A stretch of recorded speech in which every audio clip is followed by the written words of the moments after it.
we're going to be making our own mortar from scratch. Some people might consider this the old way of doing mortar. Usually it's pretty easy and it's handy to buy bags of type N masonry cement, mix it with mortar sand and make your mortar. But so more and more we can't find type N cement anywhere. Nobody's carrying it. They only want to carry type S. Everybody still carries Portland cement, but it's really hard to find type N around my area. Type S, type N, they're all made from different ratios of Portland, lime, and sand. This is a bag of Portland cement. This is a binding agent, okay? We need a binder to be able to hold this mortar sand together. This is hydrated lime. It's made from impure limestone. It's a dolomitic lime, and this lime is not a binder. So when you see hydrated lime, it is not a binder. Anything that is calcium hydroxide, which this is calcium hydroxide, is not a binder. It's a plasticizer. You cannot mix this with sand and get it to set. It won't set. You can't mix this into a mortar. Please stop mixing this into a mortar. You need a binder, okay? Portland cement is a binder. If this was a bag of calcium oxide, which is pure lime, or almost pure, really high purity lime, limestone, then that would be a binder. But the way that this is slaked,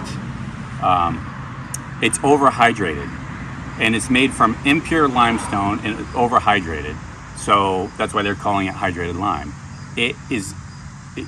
It's not useless, but it's useless as a binder. So don't use hydrated lime as a binder. So let's flip the bags and see what they say. This is the bag of Portland type 1, type 2. Okay, it used to be, years ago, there was type 1 and type 2, but now they've put it all in one bag, I guess. I don't really know why, but... so this will give you general mixes for mortar mixes or concrete or whatever, right? Not all bags will tell you how to mix stuff, but some do. So it is handy to look at it. So if we're looking here at masonry mortar, this says 1 part Portland cement, 1 part hydrated lime, 6 parts of loose damp sand, which is going to be mortar sand, and it tells you the water, but we're going to use, the water is just we'll use whatever amount of water it takes to make the mortar good. So that being said, we have here a 1 gallon bucket, right? And then we have a 5 gallon bucket. So what we need to do is we need to put one of these 1 gallon buckets, one of these, this is 5 gallons plus one of these will make 6 gallons of mortar sand. So we have a 6-1-1 mix. That will make type N mortar. Okay, now it says for type S mortar, use half the part of hydrated lime and 4 parts sand. That's going to be a much stronger mix, okay? So we're going to use, for type S, 2 less sand and less lime. And let me tell you why that's a problem.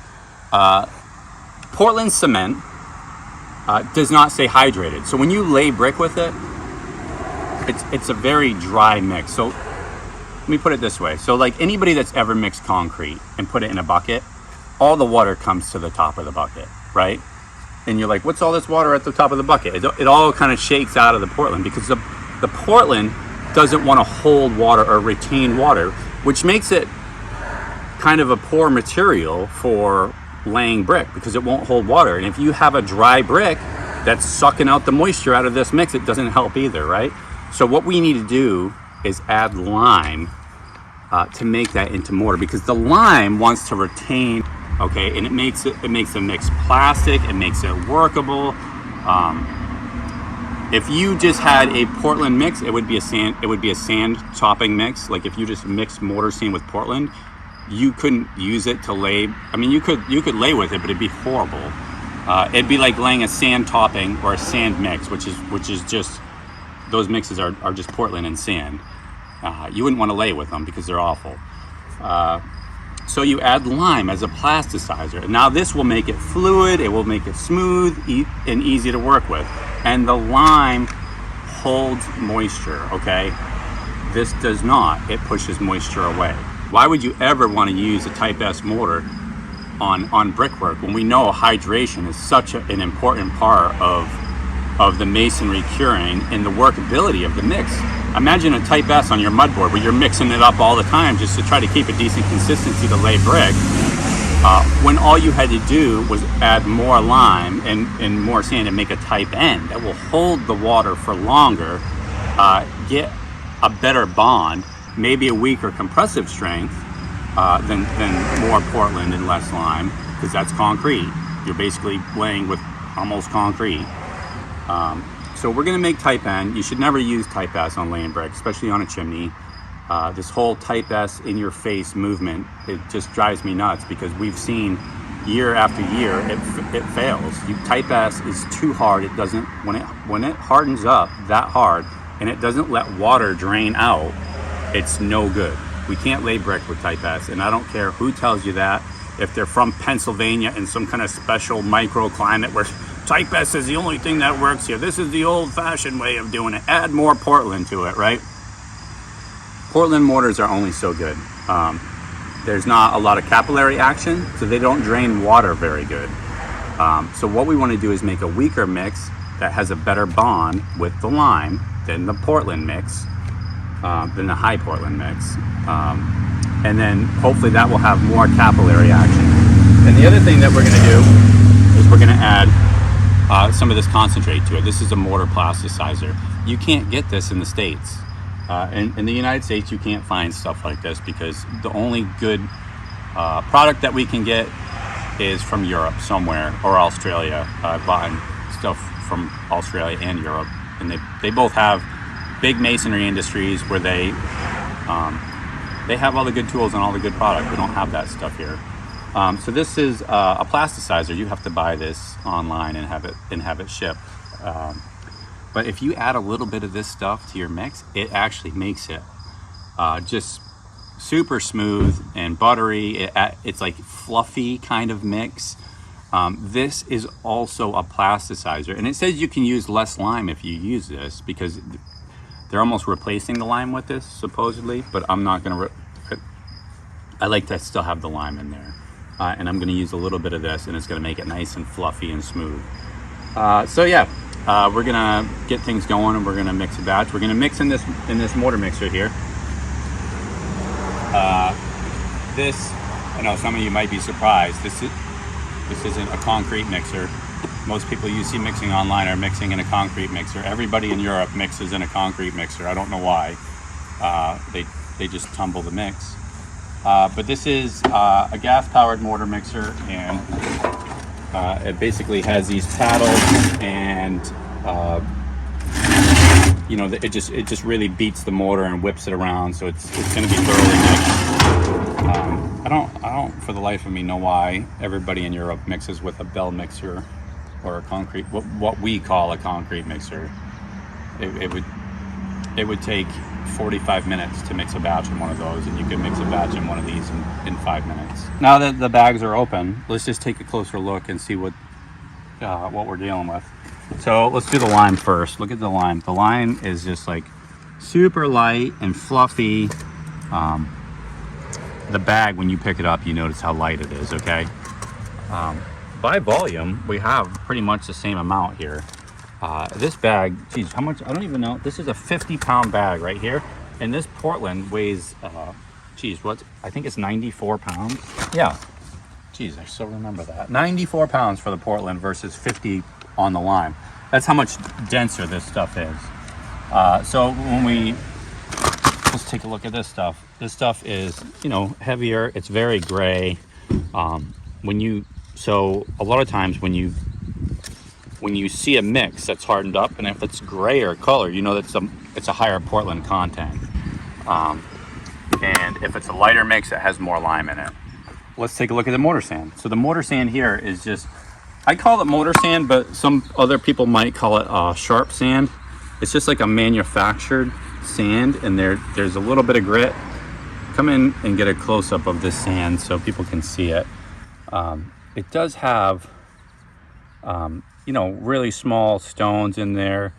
They're not like, everything's not perfectly rounded. So I think that some people might call that sharp sand.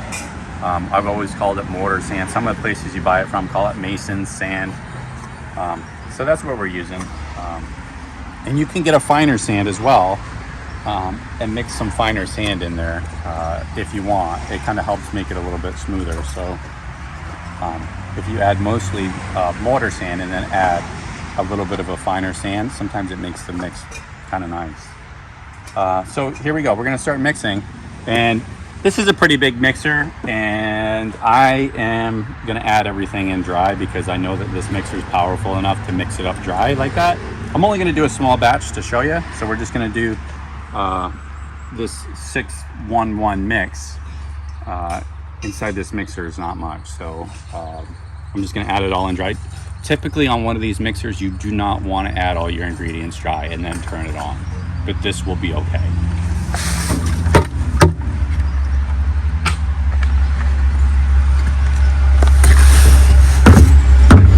Okay, 6 gallons of sand, just like that. So for reference, this is a normal 5-gallon bucket. It's pretty much the same as a drywall bucket. So 2 inches down from the top is 5 gallons, exactly.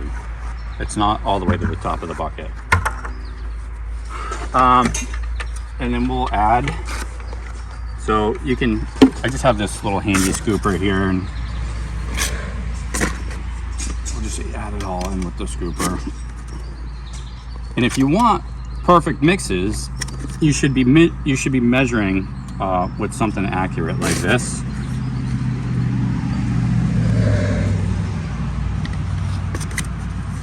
And we're not going to compact it or anything.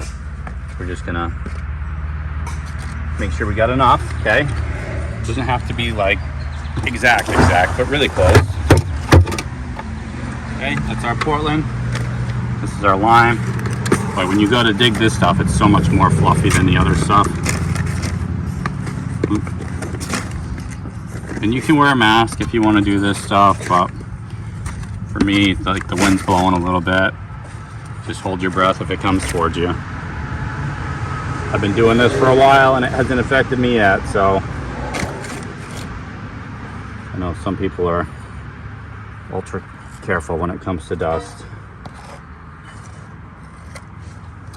Okay, there we go, 6-1-1. And I'll mix that up dry.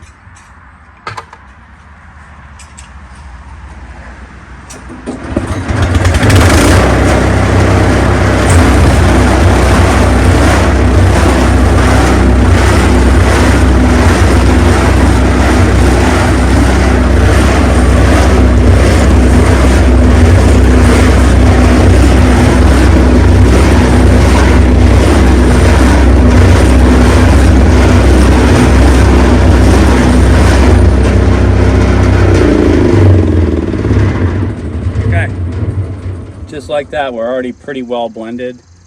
You see, so a little bit of these chunks sometimes come from the lime, but those will all separate once we start adding water and we mix it for a little bit longer. But yeah, with these mixers, they mix quick, so it's not like, you know, in a concrete mixer or bell mixer where you gotta wait for stuff to happen. This will just mix it.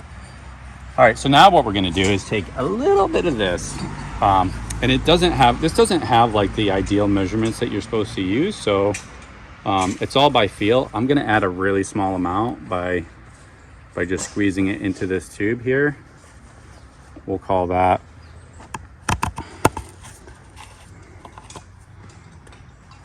5 ml.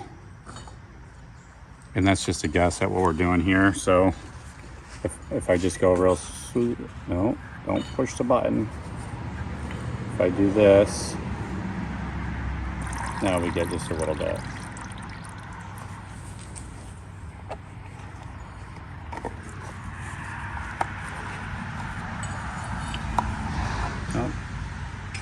Cover's not working that well. I'm just going to mix this up a little bit with the water. Okay, and you see it get all bubbly like that. What this is going to do is add some air to the mix. And it's gonna, like when the mortar dries, it's gonna have a bunch of like smaller pores in it, which we want because we want capillaries for water to drain out. If there's no capillaries in it, the water can't drain out. And don't get me wrong, this still is not going to drain like an old-fashioned lime mortar, because I mean that stuff is the best at draining moisture. But we're going to try. Some people use dish soap, from what I hear. People call it fairy liquid or washing up liquid in Europe, and they add dish soap, but the little bubbles that it adds aren't consistent. Some are big, some are small. This stuff is supposed to make the bubbles like super consistent inside of the mortar to make it like light and fluffy, and it's supposed to really help resist freeze thaw. In a cold climate, we have freeze thaw here, so it's supposed to those micro bubbles are supposed to help resist that freeze thaw and help with the drainage. So here we go. We're gonna mix it up. If you're gonna use a garden hose for mixing, make sure the water coming out of the hose, especially on a hot day like today, isn't hot. You don't want to mix with hot water. It's gonna make that stuff set up way faster than it needs to. You're gonna be fighting it all day. So cold water always.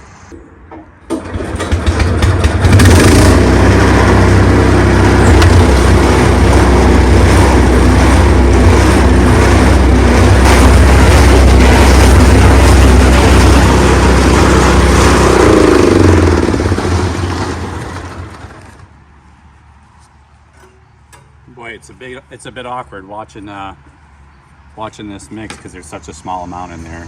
Usually if we're going to use this mixer, we mix a little bit more than that.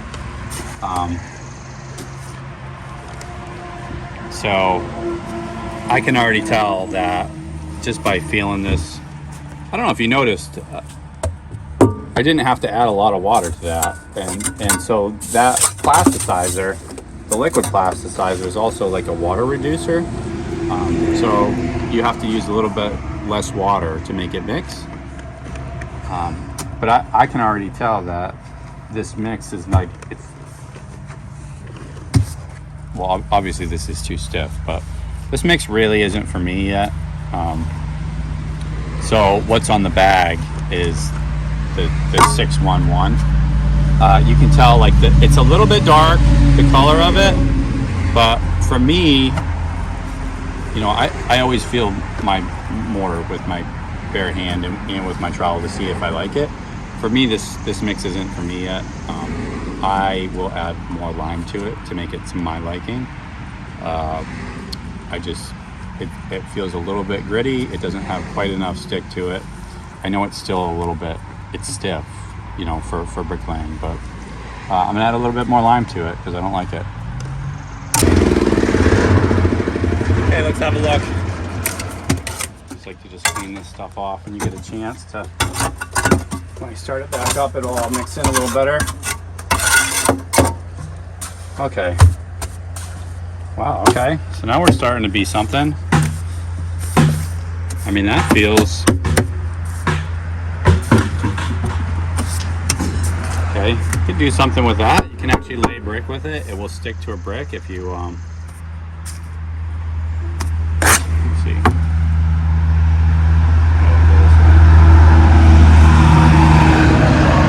So it's added, that little bit's added some stick to it. And now it's getting a little bit lighter gray, which is what I'm more used to seeing when I use Type N. And keep in mind, when I buy Type N masonry cement and I mix it, I always add more lime to it anyway. I feel like I don't add enough lime to it. This mix actually feels pretty good for me. More what I'm used to when I do mix the Type N. So yeah, I think that this is pretty good. I think maybe it's a small batch, so I was scared to add too much of that Optimix, the plasticizer. Maybe I could have used a little bit more. But also what I'm gonna do now is, because I do have that plasticizer in there, I'm just gonna let this mix for a bit, because the more it mixes, the better it gets. The more it develops those little bubbles and aeration throughout the mix. So anyhow, that is essentially how I mix mortar. There's not a real science to it. Everybody likes their own way of doing it.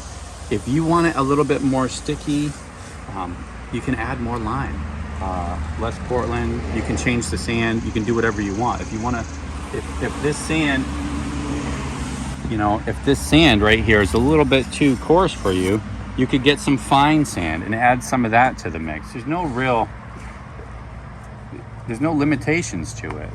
You could still make good mortar with different mortar sand. Even if it was a little bit more gritty than that sand, it would still be okay. Or if you have some really gritty sand around your area, you could actually just get like one bucket of fine sand and add that to the mix, and it would change the feel of the whole thing. So this is how I mix mortar. This is the first time I've mixed it with this Lehigh bag of Portland, with the 611 mix. So I found out after I started mixing that I didn't really like it, so I added more lime, and now it's perfect. So I only mixed a small batch because we're not actually ready to start laying brick yet. But once I go up on the roof, I'm not coming back down till for a while. So we're doing this early on before we go up on the roof. Next batch will be a bigger batch.